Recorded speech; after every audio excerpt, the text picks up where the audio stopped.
Welcome everyone to our webinar, Finding Hidden Personal Data in Your Database. This is the third webinar in a series of 4 that are taking place every 2 weeks at roughly the same time and on the same day. You will also be able to revisit all these webinars on our YouTube channel. So we are recording these, and there you will be able to get even more in-depth information about the Smooth project that we have dealt with in previous webinars. So thank you again for joining us today. My name is Thomas Wilczek. I'm the project manager at Fundingbox for the Smooth project. Please let me introduce you to our speaker today, Roberto Gonzalez, who represents our consortium partner, NEC. Roberto will give you a presentation about finding hidden personal data in your database, and I will then afterwards give you information about our upcoming test pilots for the Smooth platform and how you can become a beta tester and even receive some rewards for your participation. We will finalize the webinar with the Q&A session. So please take note, write down your questions, and you can then post them in the chat here on the right, and we will be happy to respond those. So without further introduction, I give the floor to Roberto. Roberto. Thank you very much for the intro, Thomas. So as Thomas just said, my name is Roberto Gonzalez, and I'm a researcher and data scientist at NEC Laboratories Europe. That is the research force of NEC here for the EMEA region. And I want to present in this presentation of finding hidden personal data in your database, and on that I'm going to present kind of a little bit of a tutorial on how you can technically find this data. I want to start with the agenda, so that you know what you can expect from this webinar. And the first thing we have to know is what is personal data, at least in what is concerned to the GDPR and to the laws, and why you need to find that personal data. Then the presentation will go a little more technical, and I'm going to start explaining not in a lot of details, but at least so that you can understand technical tools such as regular expression, dictionaries, or NLP or natural language processing that we can use to find that kind of data. And finally, we will have also some details in which we will explain the identification risks that we can have in our information. As Thomas was explaining, all this has been used for the development of the Smooth platform. So you should not worry if you are not able to understand how it works, because we already developed it for you, so that that you can register in the Smooth platform, and you really don't need to program, you don't really need to code everything, because we already did it for you. So let's start with trying to ask what is personal data. And here we will go for the definition that is given by the European Commission, that say that personal data is any information that relates to an identified or identifiable living individual, and that different pieces of information which collected together can lead to the identification of a particular person also constitute personal data, right? So that is let's say a very I don't know if so legal text, but I think it's easy to understand that if we are able to identify a living individual, that is considered personal data. And here it's important to know that it's not only if you are able to identify the living individual, but if other people can identify a living individual, it's also considered personal data. So we have some examples of what is personal data. Of course, the name and surname, the home address, the email address, such as my email address, right? But of course not the email address of a company, because that is not personal. And for example, also an IP address is personal data. And even if let's say for a normal company, it is impossible to identify the individual that is associated to an IP address, for a telco company assigning that IP address, that will be possible.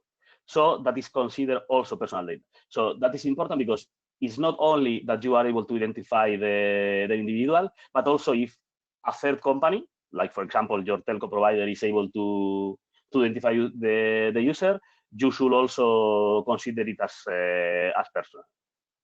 And of course, also very delicate data like medical records are considered personal data.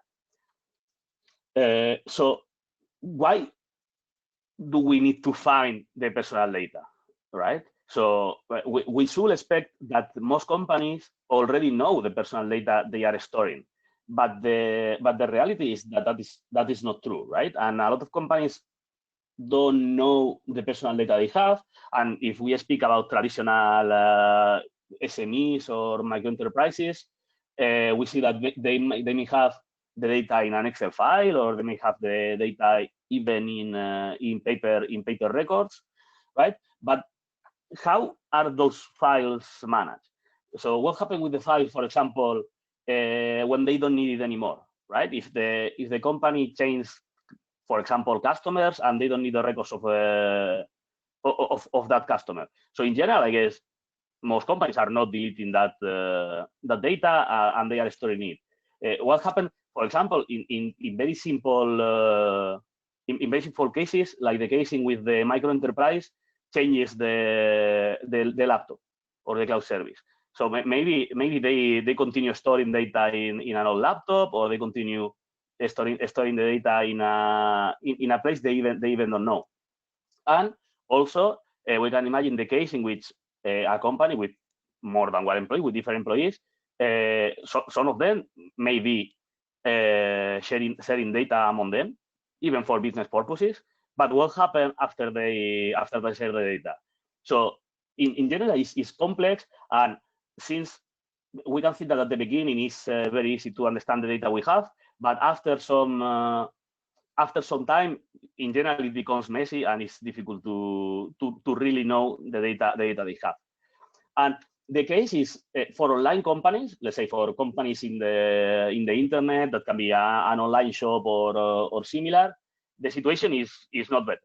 So, for example, the tracking information that we can have with Google Analytics or with some other tools, usually is not even under the control of the company, right? Even when they are when they are getting that information, they don't have the control of the data.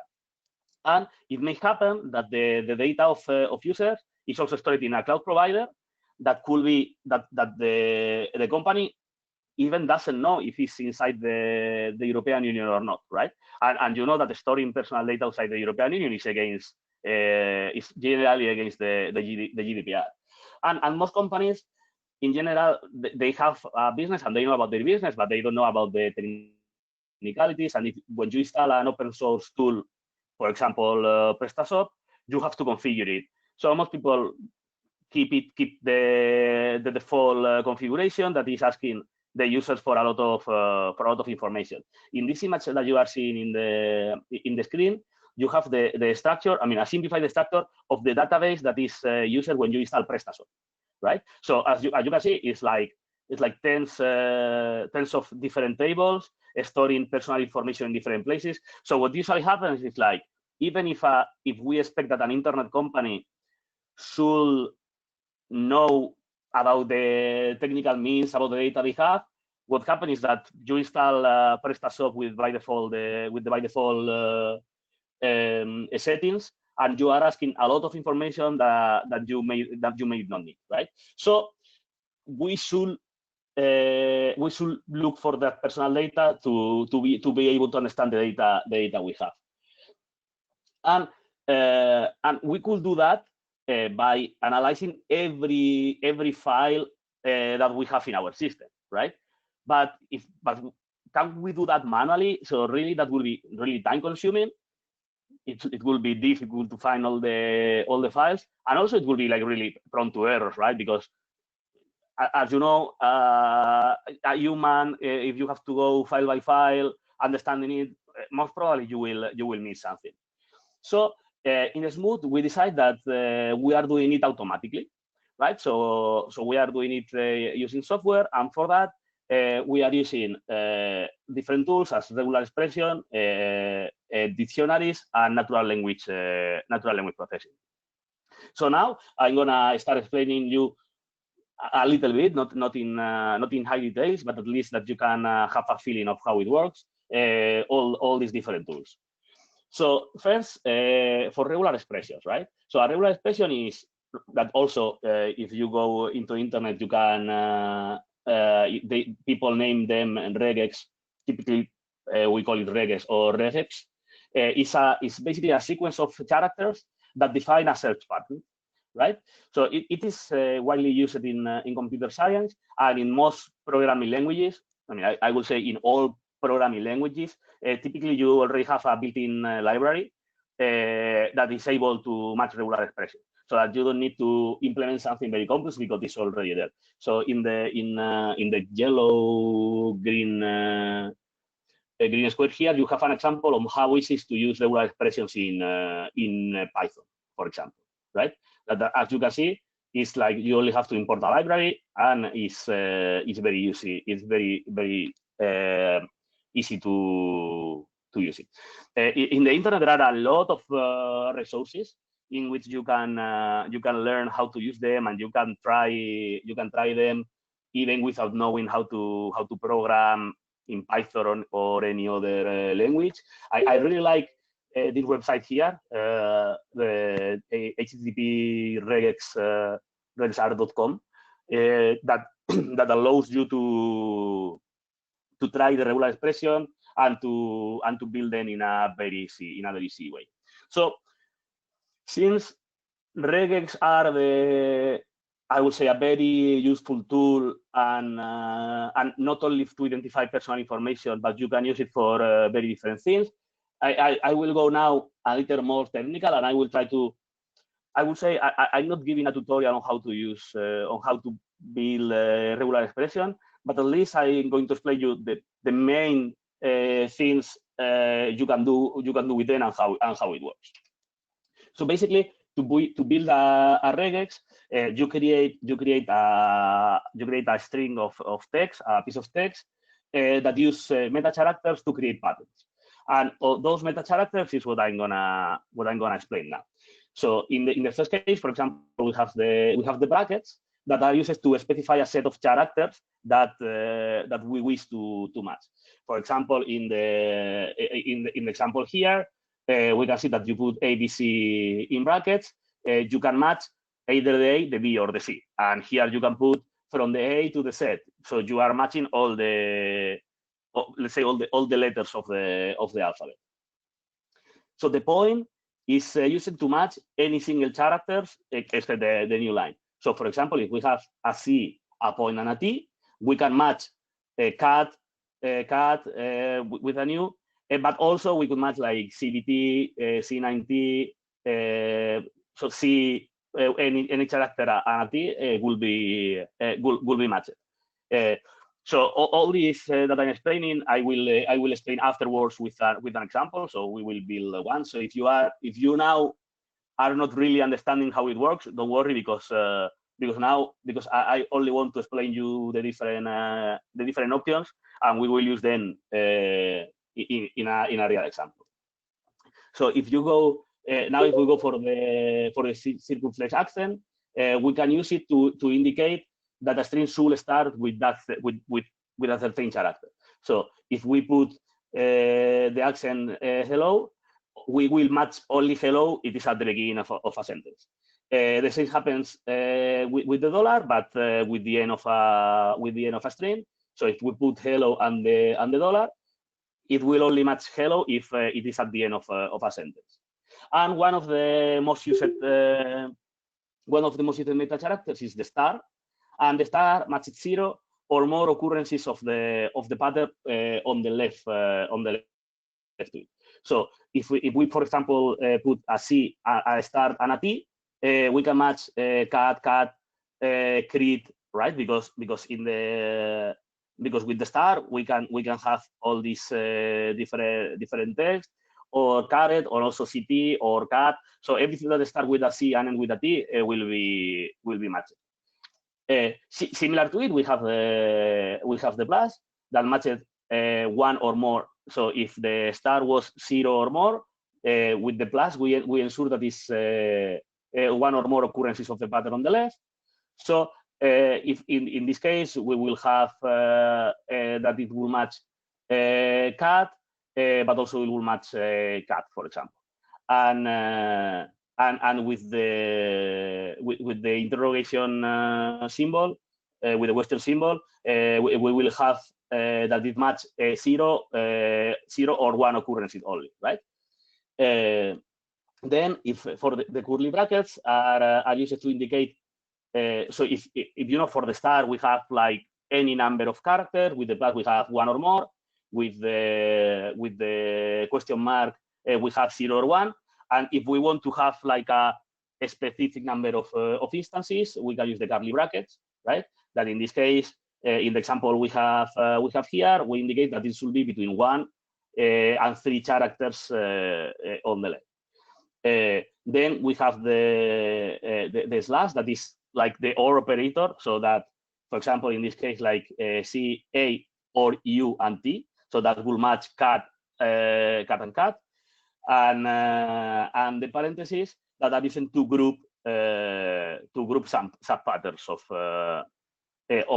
the different symbols we have before. Also, we don't have, so don't worry, I end with this boring part soon. We don't have only these characters to group or to have a special behavior, but we also have some expression that represent special digits. For example, the /d specifies any decimal digit, right? It specifies number. So it's like from 0 to 9. So if we have the /d with a plus, that, as you remember, the plus was 1 or more of these symbols, it matches any number probably, right? Like 1, 3,000, a lot of zeros, but it doesn't match a decimal number with a point, right?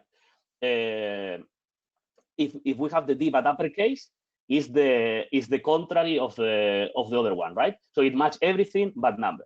And the same happened with the W, that matches any alphanumeric character, right? And the underscore. I don't know why, but the underscore is included in this thing. So if we want to match any character, we can put directly the backslash with the W, and it will match any alphanumeric character in the that are typically used. And as it was happening with the D, with the W also, if we put it in uppercase, it is the contrary, and we could use it to match any non-alphanumeric character. So the idea is all this can be used to identify personal data. And to show it, let's do it with an example. So here, what I want to do is let's try to prepare step by step a simple regular expression to match email addresses, right? To know if something is an email address or not.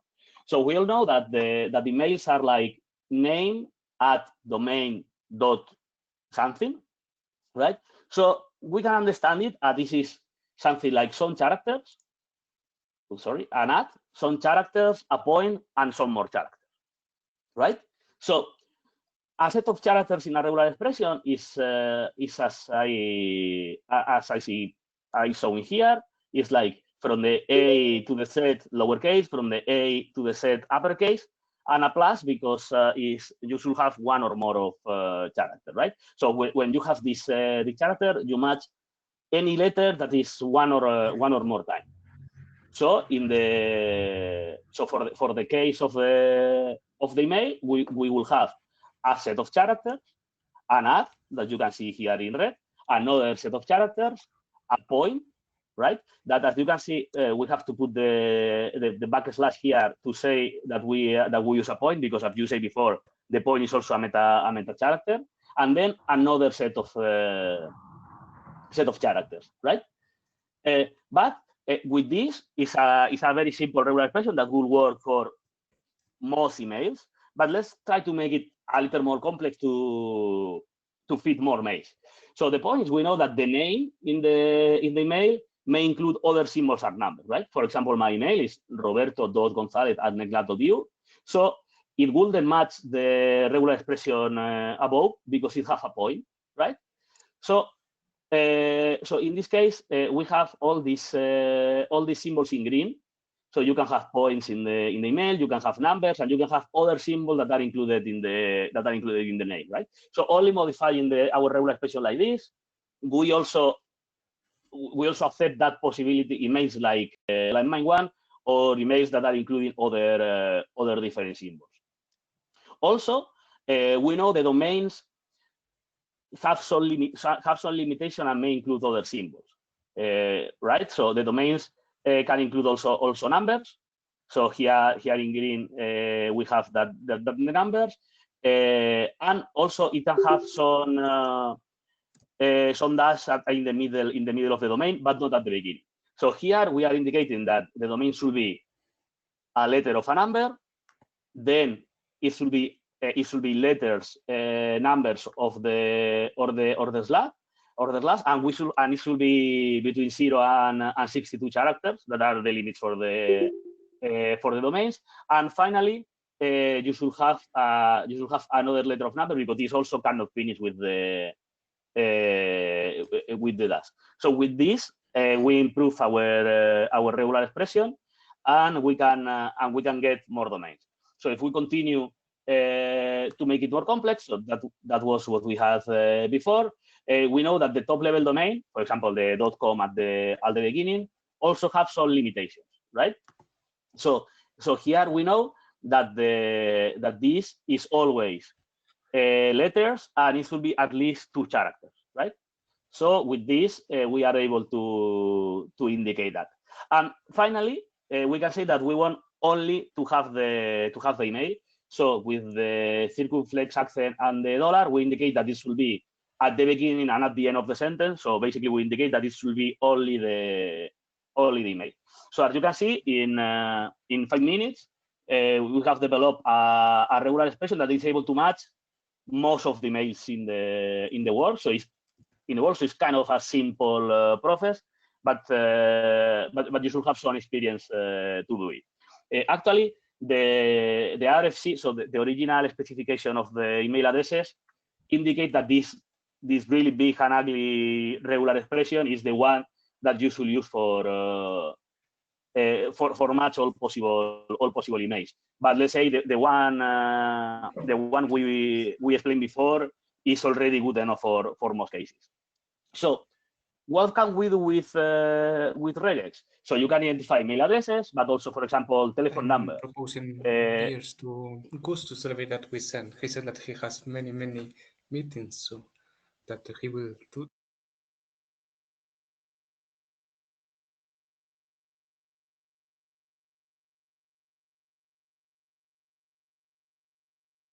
Okay, I don't know if you can see my screen now.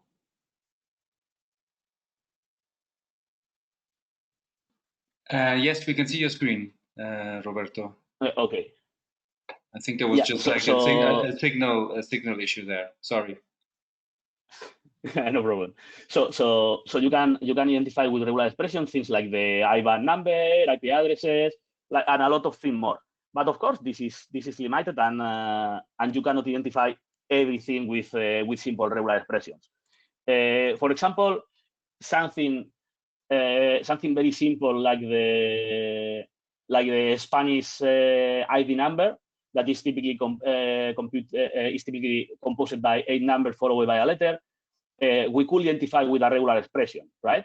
But if we have more knowledge, we can do it a little better. For example, we know that the letter in the Spanish ID number is a control code for the number. So it's the letter is calculated taking into account the number you have. So you can always do better, and you can generate something a little more complex. For example, in the slide below, you have the code, let's say the simple code you can use to identify if something is a Spanish ID number or not. But there are other types of information that we cannot identify with these simple algorithms, neither with regular expression or with something a little more ad hoc. And among them, we have some types that are protected by the GDPR. That could be the ethnical origin or information about the religion of people, but also things that are that simple as name and surnames, that or postal addresses that you cannot really identify with by matching a pattern. But in these cases, what we can do is we can generate dictionaries. For example, for the ethnical origin, the possibilities are very limited, right? So if we are speaking about the race of the people, you don't have that many options, right? So you can manually create all the options that are explaining that information.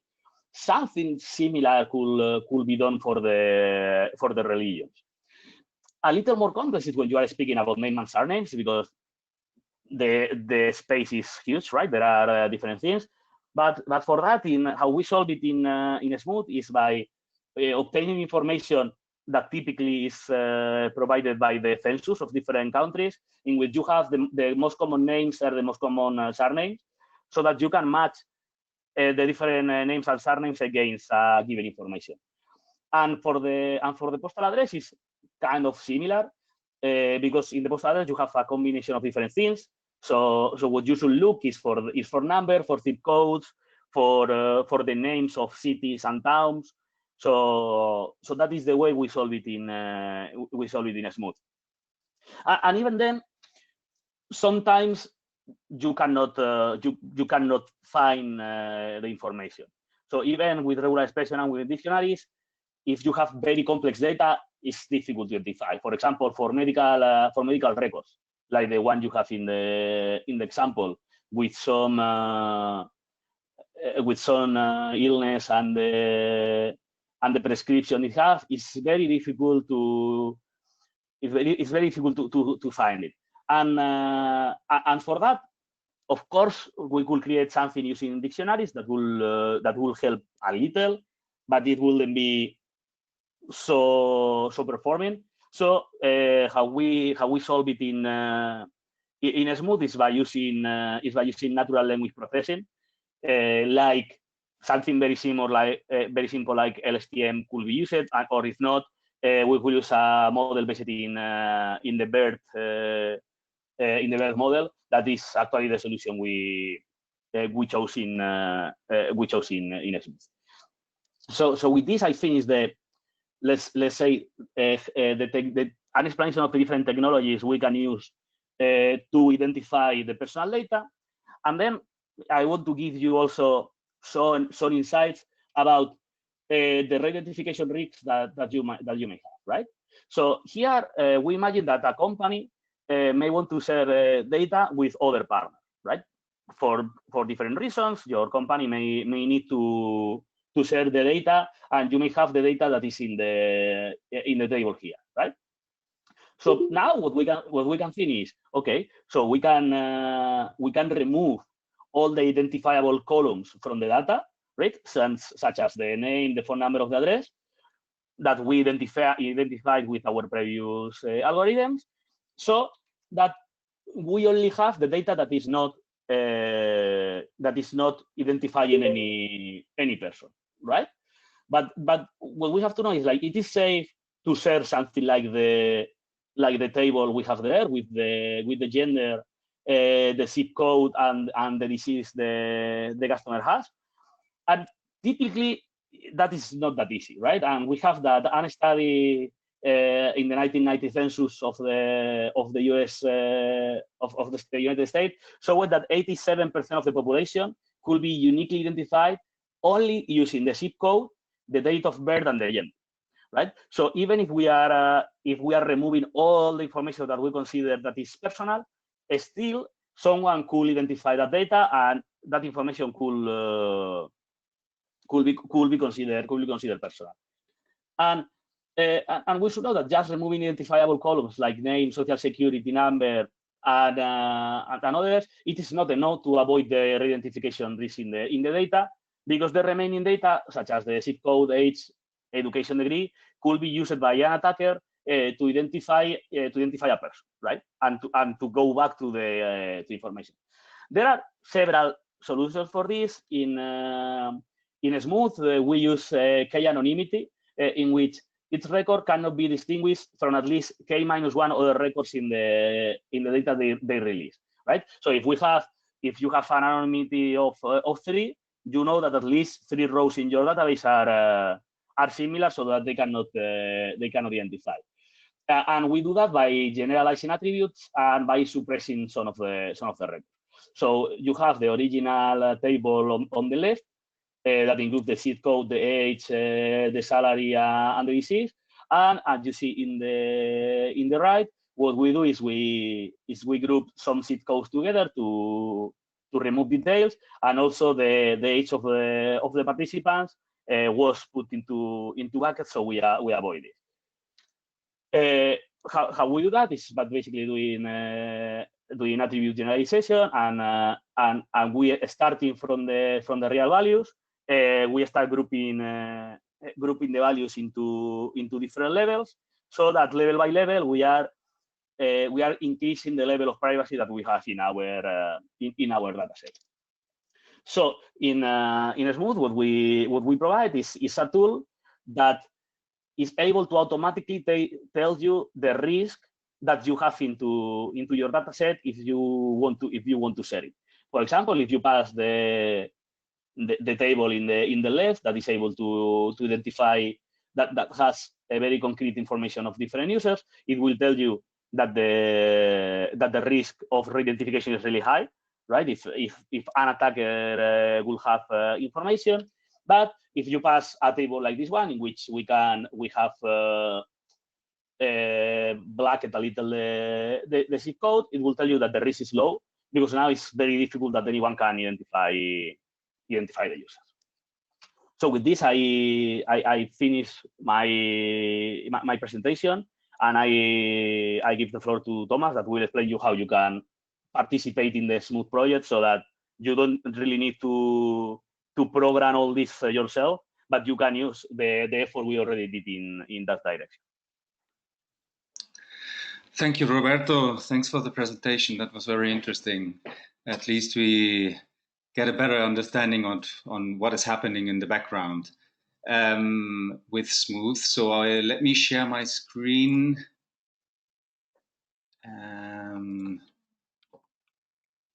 Bear with me a second. So I think you all see my screen now. Yes. Yeah. Yes. Okay. Great. So yeah, thank you, Roberto, for this presentation. As mentioned earlier, and for the ones that have been joining later, my name is Thomas Wilczek, and I'm project manager for Fundingbox at Smooth. And I want to tell you a little bit about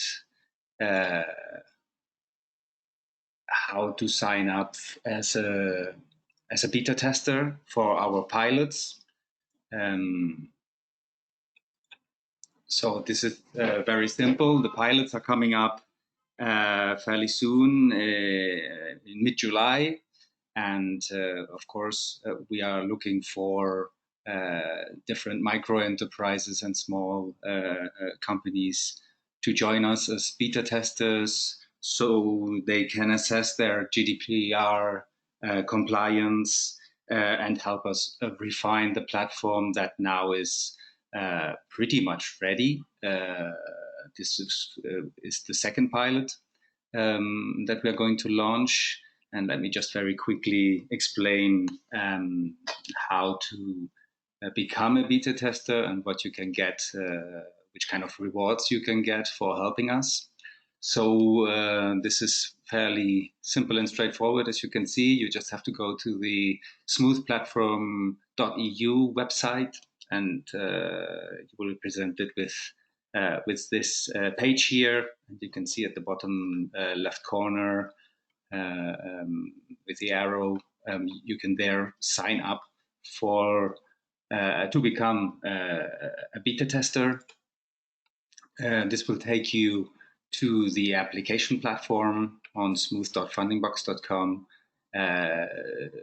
where you have to fill out an application form. So we have a little bit more of information about you and can contact you later for the pilot. On that page, you can see up here, you're also on the top right-hand corner, you have a direct link to the Funding Box community, which I will tell you a little bit more about in a second, where you can get further information, talk to peers, etc., etc. So the process, as you can see here, very simple. You fill in the application form. We will then send you a confirmation email with an access link to the platform, where you can then access once the pilot is running.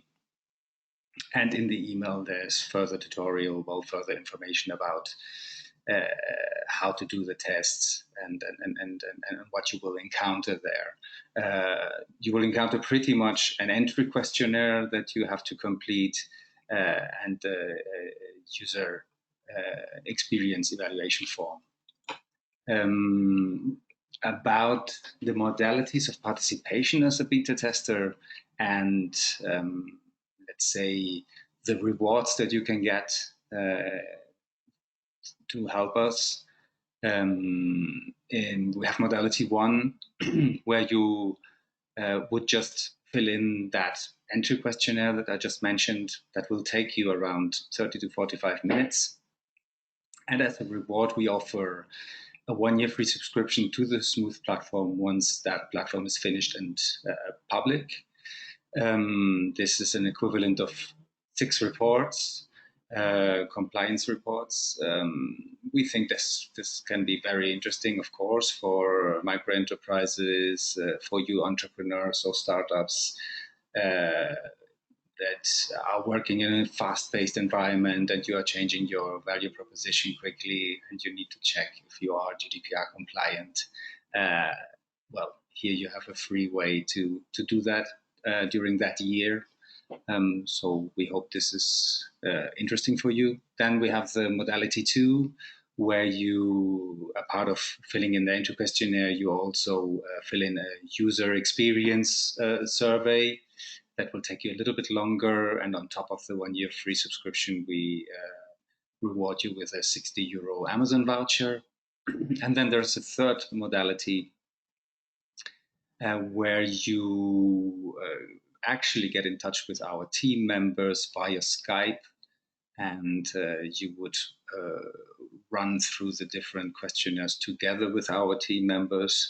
That will give us more quality information. We will be in touch more closely to the actual pilot start, and you can then let us know if you're interested in that modality. I'm saying that because there are just 60 beta tester slots for that modality. The estimated duration time is 55 to 70 minutes. And again, a 1-year free subscription, and here a €100 Amazon voucher for your time and your help. So this is the beta tester application. Just very quickly on the online community that I mentioned earlier. We do have an active online community. You can visit it here at spaces.fundingbox.com/smooth. This community has different chats or spaces, as we call them, On the one hand, we have the introduce yourself space where we post interesting articles, news, where you can introduce yourself and network and talk to your peers, talk about your project. Then we have a support chat where you can send us any questions and we will be happy to help. And we have created 2 specific pilot spaces, legal concerns and pilot bugs, that will be active with the pilot, where you can then send any queries that you might have during the completion of the pilot, and we will respond to those. It's fairly simple to sign up for the community. The community is hosted on Fundingbox. Fundingbox, the platform, hosts a wide array of communities around tech and about entrepreneurship. So you can just go to spaces.fundingbox.com, sign up. You will get a username, and with that username, you can then log in and very easily find the Smooth community or any other community that you might be interested in. If you can see here, it's a very simple dashboard, and on the top left corner you have a search bar. You put in Smooth, and it should take you right away to the Smooth platform. That is about the community, and I have finalized my part. I guess now it's up to you. If you have any question, if you have written down any questions during the webinar, we will be happy to respond, Roberto and myself. Please feel free to post them in the chat here, and we will give you a couple of minutes, and let's see if we can help you with any queries.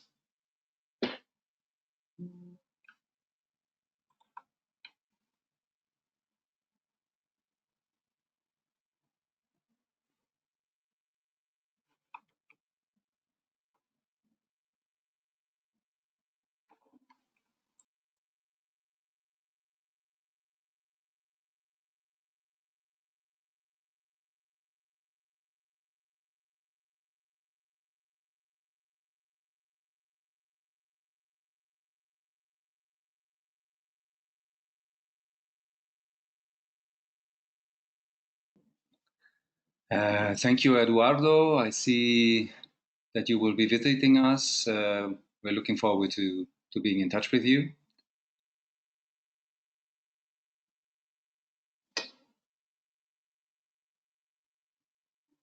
Okay, let's wait another 10-20 seconds. Okay, there's a question. What about using zero knowledge proofs techniques?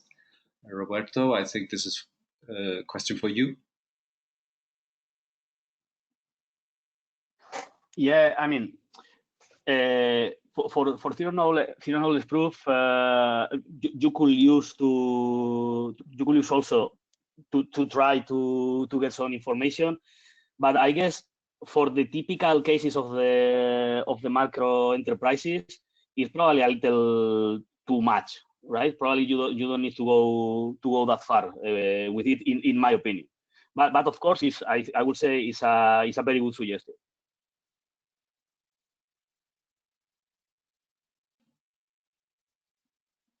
Would you be so kind and explain quickly what zero knowledge proofs means for people that maybe are not that versed?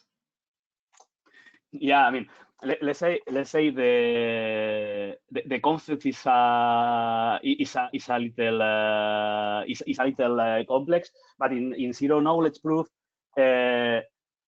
what you are trying to do is you are trying to get some information of something without having any prior knowledge of what you are finding, right? So I mean, an example is not coming to my mind now. I think that explains it anyway. Okay. Thank you. Okay, we have Simone here, who's asking in what stage my project must be ready to apply as beta tester. I will be live with customers in 4 to 6 months. Can I apply? Of course you can apply, Simone. This is really just a way to test the platform. You can fill out the basic information that you have at the moment. I don't think there's anything that you need. Roberto, can you help me here? I think that shouldn't be any problem, right? I will say for most of the Smooth platform, that is for reviewing your privacy policies and everything, you could apply and you could check it before having any customer. For other things like as we presented today, the identification of personal data, you should already have some data to can do it, of course. But I will say that if your plan is to have customer in 4 to 6 months, you can register now, and at least, let's say, 90% of the things that are offered by the platform you can already use. Fantastic. Thank you.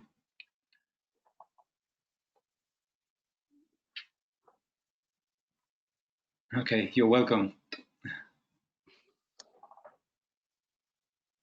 All right. I would say we wrap up if there are no more questions. Roberto, thanks a lot for your presentation. Thanks for everyone for your interest, and yeah, we would really like to see you on the platform as beta testers. So please feel free. I'm seeing our user. Yes, the recording. You might have joined a little bit later, Simone. We are recording all the webinars, and we are posting them on the Smooth YouTube channel. So if you just go to Google and put in Smooth GDPR YouTube, I think that's the easiest way to get to the YouTube channel. And you have there all the webinars recorded.